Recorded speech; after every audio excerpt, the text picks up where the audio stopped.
Minggu 3 Agustus 2025 kami berkumpul seraya memanjatkan puja doa dalam acara pembukaan seminar parenting tahun pelajaran 2025-2026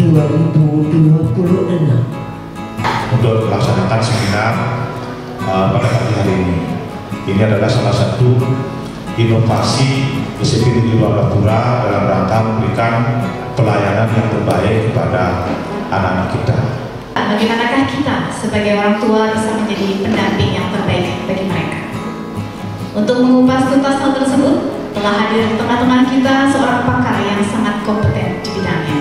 Wadila Ibu Titut Esti Kuswardani, SPSI, MPSI, Psikolog. Hadir di sini adalah para orang tua hebat, ya. Dan saya di sini ingin berbagi mengenai bagaimana kita menghadapi tantangan kita sebagai orang tua untuk menghadapi anak-anak remaja, yang dimana anak remaja itu kan peralihan dari fase anak-anak ke fase remaja. Ya, psikologi itu adalah ilmu yang mempelajari tentang perilaku dan cara berpikir manusia.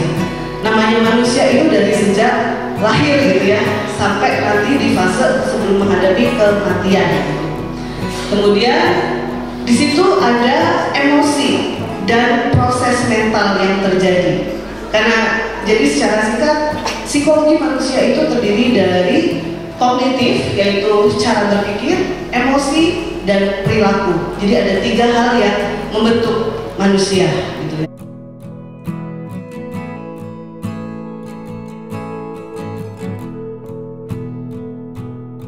Jelas di setiap sekolah tentu banyak sekali anak-anak unik yang dengan treatment yang berbeda yang bisa kita berikan. Ya.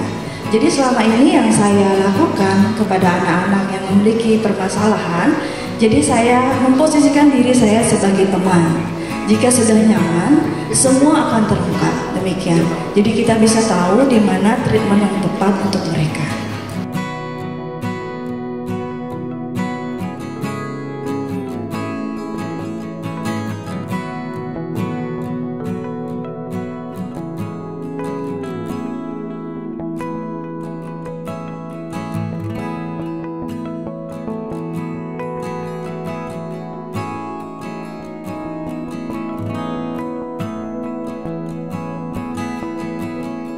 Saya yakin di sini Bapak dan Ibu mungkin punya kesibukannya masing-masing ya.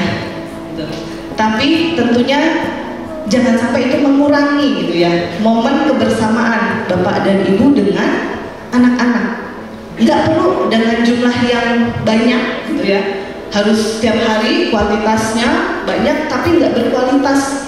Lebih baik kita luangkan waktu sedikit setiap harinya, mungkin 15 menit, 30 menit, tapi kita bisa punya banyak momen sama anak, punya banyak pengalaman bercerita dengan anak.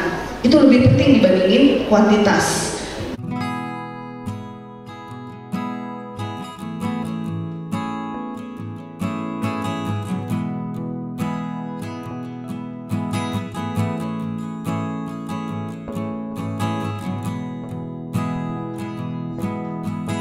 Untuk menumbuhkan rasa percaya diri ke anak itu adalah, pertama itu adalah pendidikan yang paling penting yang harus kita berikan di keluarga dulu sebenarnya, dimulai dari keluarga.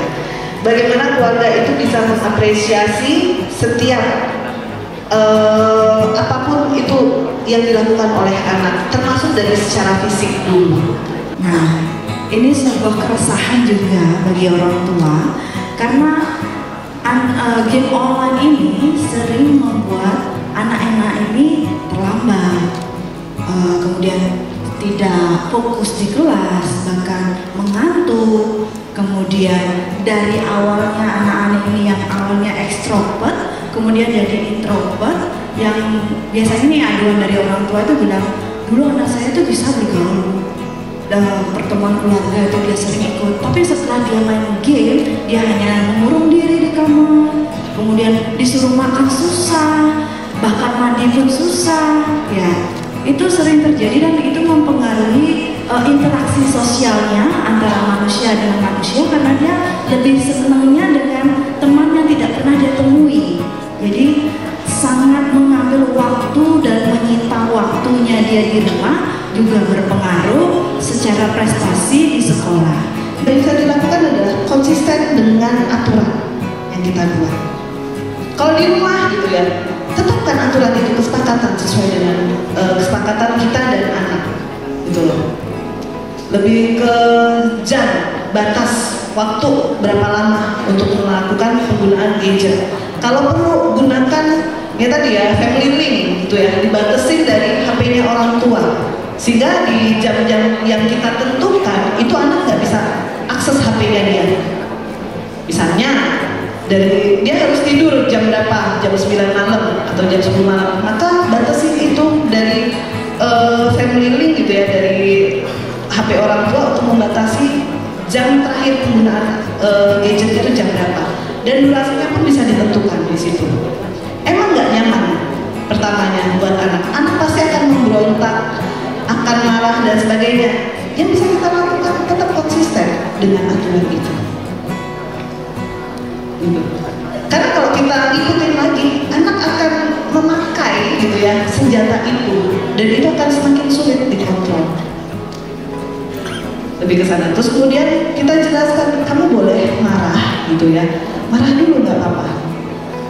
Cuman ibu mungkin punya, ini sesuai kesepakatan kita tadi di awal tadi, kamu nyamannya jam berapa, kamu main mabarnya jam berapa gitu istilahnya gitu kan ya. Jadi mabarnya mungkin dari jam 7 sampai jam 8 misalnya gitu kan ya. Maka sebelum jam 7 lakukan tugas kamu dulu, baru kamu boleh main jam 7 sampai jam 8. Sampai jam berapa? Jam 9 ibu batasin ya. Nggak bisa bu gini-gini. Ya udah, terus gimana enaknya buat kita, buat ibu dan buat kamu, buat bapak dan buat kamu seperti apa?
Bagaimana kita menyiapkan sekolah yang aman kepada ibu. Jadi setiap sudut sekolah di dalam kelas itu kita sudah pasang CCTV. Nah, jadi secara tidak langsung kita bisa mengawasi apa yang terjadi di kelas dan di luar kelas. Yaitu sebuah inovasi kita di mana agar siswa itu bisa kita pantau seluruhnya. Selanjutnya program kami yaitu kami mengharapkan adanya komunikasi yang baik, yang nyambung antara pihak sekolah dengan orang tua wali. Jadi yang dimaksudkan di sini adalah ketika anak-anak ibu tidak masuk ke sekolah untuk izin sakit dan sebagainya, ya mohon disampaikan ke sekolah. Ya, kalau sakit bisa mengirimkan surat keterangan sakit. Ya, kalau izin nanti orang tua itu yang wajib menyampaikan ke sekolah. Jadi kita pintu sekolah selalu terbuka lebar untuk menyambut bapak dan ibu, menyampaikan permasalahan, usul, saran dan sebagainya. Kami selalu pintu sekolah terbuka lebar.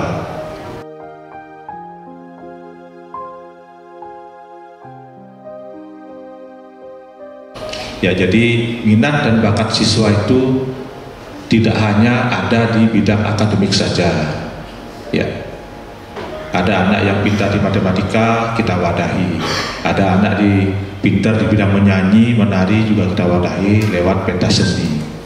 Nah, itu yang dimaksudkan tadi Bapak Ibu. Jadi kita harus bisa menggali, mengetahui anak-anak kita itu potensinya itu di mana.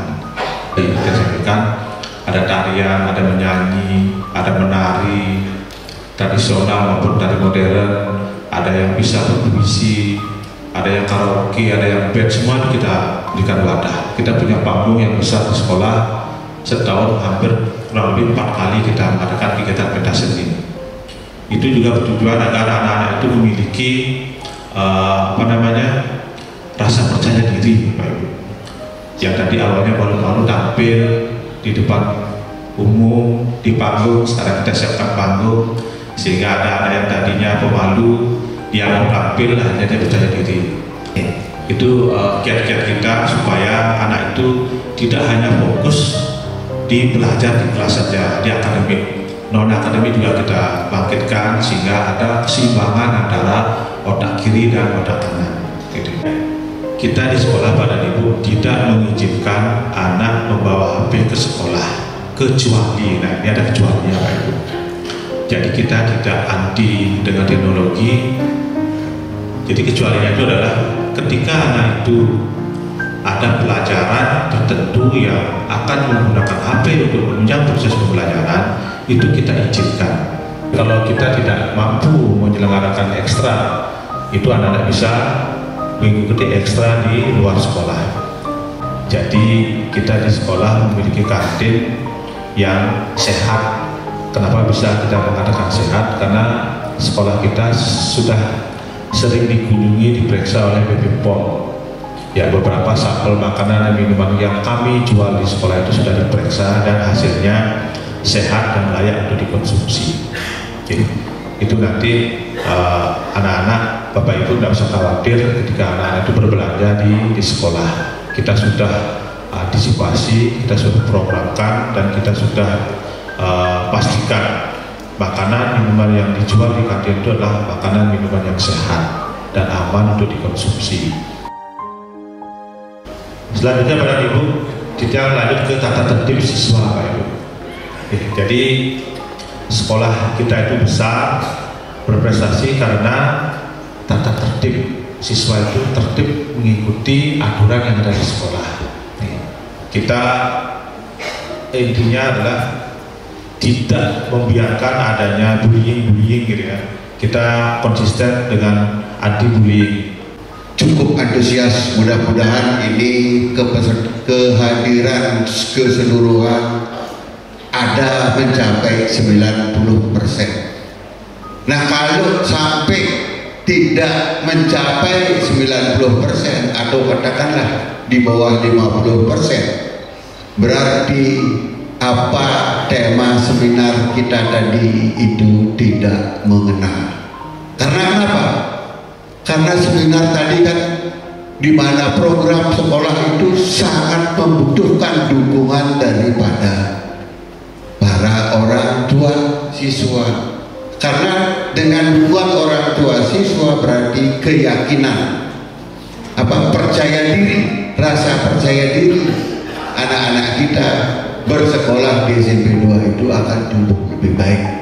Mudah-mudahan apa yang saya sampaikan bisa menyentuh hati nurani Bapak Ibu yang paling dalam sehingga mendukung program kegiatan di sekolah.